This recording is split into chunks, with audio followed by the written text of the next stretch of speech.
বন্ধুরা দেখুন, আমি গঙ্গা থেকে বড় একটা বেলে মাছ নিয়ে এসেছি। বেলে মাছটা কিন্তু গঙ্গার একদম টাটকা জ্যান্ত ছিল। বেলে মাছটাকে ধুয়ে মুরগ মাখিয়ে নিয়েছি, এবার আমরা ভেজে নেব। খুব ভালো বেলে, গঙ্গার বিশাল বড় বেলে। এটা সুন্দরবন নদীতেও পাওয়া যায়। মাছটা ভাজার জন্য আমি এই জন্য তেলটা বসিয়ে দিয়েছি। তেল গরম হয়ে গেছে, আমি মাছটা দিয়ে দেবো। দেখতেই পাচ্ছ মাছগুলো অনেক বড় বড় মাছের পিস।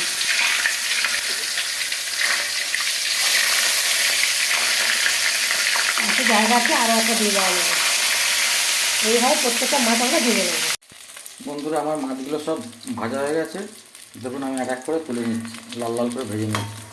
বন্ধুরা, গঙ্গার এই বেলে মাছ খুব ভালো খেতে লাগবে। ভালো করে ভেজে নিয়েছি, এগুলো লাল লাল করে ভেজে নিয়েছি, সব তুলে নিচ্ছি। এই গরম হয়ে আমার তেল গরম হয়ে গেছে। আমি এখন গোটা জিরে দিয়ে দিচ্ছি তেলের মধ্যে, আর দেবো হচ্ছে তেজপাতা। এরপরে দেবো পেঁয়াজ,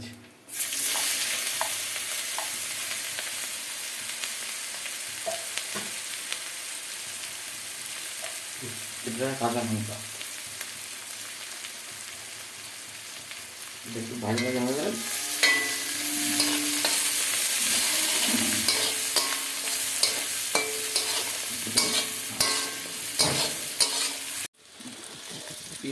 পেঁয়াজটা আমাদের ভাজা ভাজা হয়ে গেছে। এবার আমরা আদাটা দিয়ে দেবো।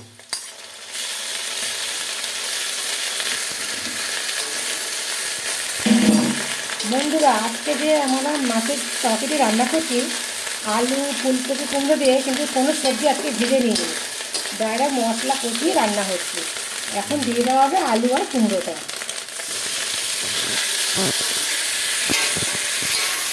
দিয়ে ভালো করে নাড়িয়ে নেওয়া হচ্ছে। আর এদিকে আমি কপিটাকে একটুখানি হালকা ভাপিয়ে নিয়েছি। তো দেখতে পাচ্ছ সামান্য হলুদ আর নুন দিয়ে ভাপিয়ে নেওয়া হয়েছে। এবার মশলার সঙ্গে এটা একটুখানি ভাজা হবে। এবার কিছু মশলা আমরা এর সঙ্গে অ্যাড করব। তা প্রথমে দিয়ে দিচ্ছি আমরা ধনের গুঁড়ো, এরপরে দেওয়া হবে জিরের গুঁড়ো, তারপরে দেবো একটু আমরা লঙ্কার গুঁড়ো অল্প পরিমাণে। যেহেতু কাঁচা লঙ্কা দিয়েছি, আবার ঝাল খুব একটা পছন্দ করি না আমরা, দিয়ে ভালো করে এবার মিশিয়ে দেওয়া হবে। এরপরে আমরা কপিটা দিয়ে দেবো, ভাপিয়ে রাখা ফুলকপিটা দিয়ে দেবো, দিয়ে কপিটা ভালো করে মিশিয়ে নেবো সবার মশলার সঙ্গে।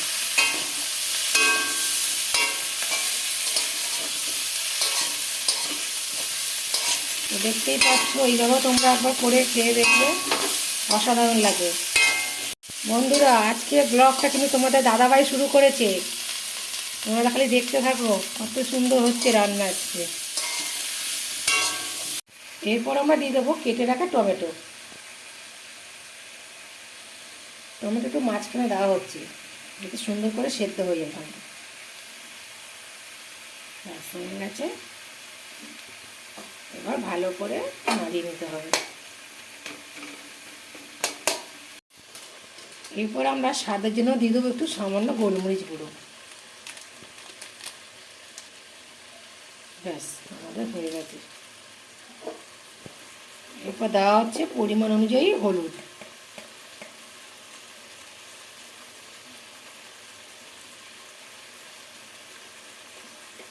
স্বাদ অনুযায়ী লবণ। হেবি সুন্দর সেন্ট বেরোচ্ছে বন্ধুরা। ভালো করে মিশিয়ে দিতে হবে। বন্ধুরা, আমার এখন পুরো কষানো হয়ে গেছে। দেখছেন, আওয়াজটা শুনলে বুঝতে পারবেন যে কতখানি কষিয়েছি। এই সব করে আওয়াজটা হচ্ছে। এবার আমি জল দিয়ে দেবো।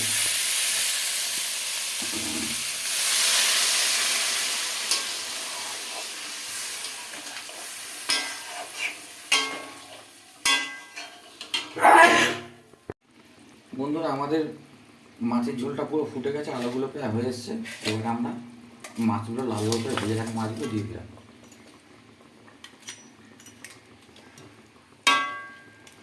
দেখতে পাচ্ছেন কেমন কড়কড়ে ভেজেছি, একদম খেতে খুব ভালো হবে, গন্ধ খুব ভালো বেরিয়েছে। বন্ধুরা, আমি পর্বটা এখানেই শেষ করছি।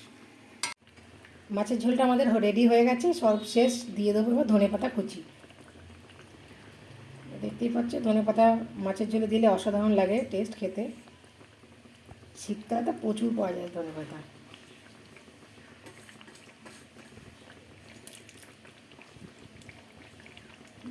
হয়ে গেছে মাছের ঝোল। ঢাকা দিয়ে দেবো। ঢাকা দিয়ে কিছুক্ষণ ফুটিয়ে আমরা নামিয়ে নেব। মাছের ঝোলটা আমাদের রেডি হয়ে গেছে। এবার আমরা গ্যাসটা বন্ধ করে দেবো। গ্যাস তা বন্ধুরা, আজকের পর্বটি আমি এখানেই শেষ করব। তারপর পর্বটি কেমন লাগলো, যদি ভালো লেগে থাকে লাইক শেয়ার করবে। আর এখনও যারা আমার চ্যানেলটিকে সাবস্ক্রাইব করোনি, অবশ্যই একটা সাবস্ক্রাইব করে আমার পাশে থাকবে।